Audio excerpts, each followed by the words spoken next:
Good morning, everybody. I miss you all so much. I am hoping to read you another story today. As you can see, I'm in a different room in my house. I'm hoping this helps with the light, but I'm super excited to read to you guys again. I miss you all, and reading is one thing that we really like doing together when we're at school. So hopefully this helps while you're stuck at home. I'm still here at my house. The story I want to read to you today is called North Country Spring. Spring is coming. And this is a really cool book. It's got a lot of rhyming words in it. So if you're watching this with a grown up or if your older siblings with you, point out some of the rhyming words to them. It's really got a lot of really fun rhymes. So this is called North Country Spring. It's by Reeve Lindenberg, and the pictures are by Liz Silverstone. And that's not your camera. Those pictures actually look like that. They're a little bit blurry around the edge. They're not crisp. They're painted pictures. And the other cool thing about this book is, oh, look. It's really well loved. It's starting to come apart, and that's cool. Just like we were talking in class, you can see the glue. It's actually glued and stitched together. So let me see if I can back up and get this in there so you can see. There we go. All right, North Country Spring. Spring is coming. All over the north, a new voice is heard, deep in the river and high as a bird. Fresh as the meadow and strong as a tree, it calls over and over, come listen to me. Come out, calls the voice, whoever you are. Come out with the dawn and the morning star. Come out with that first light. Look at the animals. They're starting to come out. Come out in the sun as it melts the snows. Come out with the brook as it overflows. A brook is that stream, small flowing water path. Look, there's a fox. He's come out, checking out that stream. Spread out, it sings to the trees, be first. Fill with sweet sap till your leaf buds burst. We have lots of people tapping maple trees in Maine right now. You see that? Take wing, wild geese, calls the voice. Fly high. Soar 100 miles through an April sky. So April is here, and that is the month that we think of spring. Amble out. Come out slowly. Sniff the air, it says next to the bear. Let your brown cubs tumble everywhere. You can see that string by my finger right here. And there's where the book is stitched together. So cool. Look at those bears tumble about. Bear, everywhere. Those two words rhyme. Step out, do not fear, calls the voice to the deer. Come out and nibble, the new green grass is here. Wiggle out, swim about, says the voice to the trout. Skim the silvery river banks in and out. Trout is this type of fish. Trout, out. Those words rhyme. Leap in, little peepers, to the pond and bring your frog pond heartthrob tune to sing. Peepers are little tiny frogs that you often hear making little croaking sounds at night. I don't have any frogs by my house. I live in town, so there's not a lot of water for them. They need water. And I hear birds mostly in the morning. They wake me up and I hear all sorts of wonderful sounds. I know it's spring. Glide down, wild duck, to the marsh and rest. Hide a clutch of eggs in a wetland nest. A wetland is the land that's super, super, super wet next to a bog or a marsh or a swamp. We most commonly call it a swamp. It's that really, really soaked land. Strut out, walk tall and stiff. Tall moose from your stand of spruce.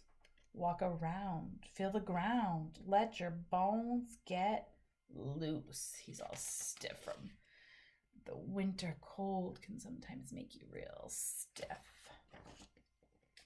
Slip in, sleek otters, from the river's side. Splash and play all day. Make a big mud slide. It's so cool there. They come down the bank, making it muddy. I know sometimes when we slide down our bank at school, it gets muddy. It makes me reminded of that. Pretty cool. And sometimes in Maine, people say that there's an extra season called mud season, which is going to be upon us, where everything gets super wet. Come out in the daytime, come out in the night, come out with the new moon, silent and bright. Fly out, blinking owls, as the voice, fly free. Float over the shadowy woods with me. There's the woods, and look, there's a little mouse.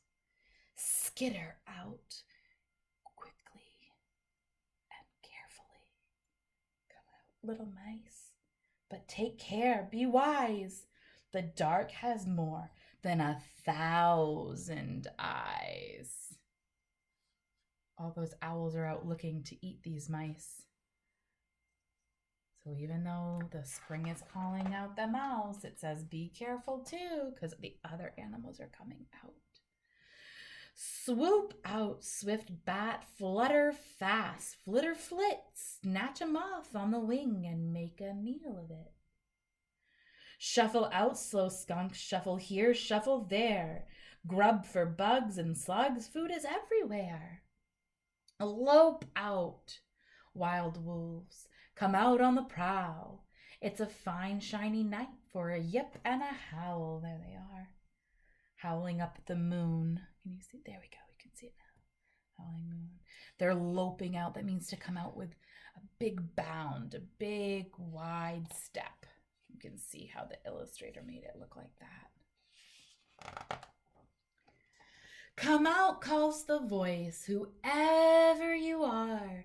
Come out in the dark with the dancing stars. Come children, come parents, come grandparents too. Come out, hear the voice that's calling to you. There's all the grandparents and the children coming out. They're pointing up at the stars. It's really interesting how this author has kind of talked about spring being a voice. When spring comes, it kind of says to us, get outside. We've been inside all winter long. I am the breeze that's warming the land, the fast-flowing river that washes your hand, the green grass at your feet, white clouds flying high, the seeds in the ground and the wings in the sky. So things are starting to grow. See the flowers at the bottom here? I'm not quite sure what kind, but I know that when I first see them, I know it's spring. They're some of the first flowers that pop up. I've been planting some seeds while I've been at home. I am the duckling that hatched in the nest, the rain in the forest, the wind from the west, the violets in the meadows. Oh, that's what those flowers are called, violets. When the snow is all gone, the bear cub, the fox kit, the white spotted fawn. That's something that happens in the spring. All those animals come out, and a lot of times we see baby animals. Spring is a time where not only plants grow and the temperature gets warmer, but we also see animals growing. Babies grow up. The little baby birds, their beaks are open. I think they're waiting for some food from their mama eagle. I am the voice inside every new thing, the song of beginning, the song of spring. Lots of things. That's the end of the story, but then there's these really cool pages. I wanted to show you these. You can pause the video here. Let's see if I can get it in the frame. There you go. So if you pause it, this is a bunch of information about animals that were in this book. It's extra information to help us learn a little bit. My hair is going crazy. Um, so I just want to read you one. This first one is called Bats. It tells us a little bit more about bats. It says bats are not true hibernators because they're awake some of the time in the winter. They often sleep all together in large, closed in areas such as barns or caves, high up and upside down. Interesting, right? So sometimes books can give us a little bit of extra information like that that's not part of the story. And then this book is unique. The copyright or the page that gives us all the information about the book is the last page. And I see chickadees. That's the main state bird. Every state has a bird that they're known for, and ours is the chickadee. So thank you so much for joining me. I hope that maybe you'll do some of the activities this week that we suggest that go along with the book. But if not, just enjoy your time. Spring is coming, and pretty soon we'll be out there doing our normal thing. So I hope you had a great day. I'd love it if you shared any of your activities with me. I'd love to see or hear what's going on. I hope you had as much fun as I did. Have a great day, guys. Enjoy your week.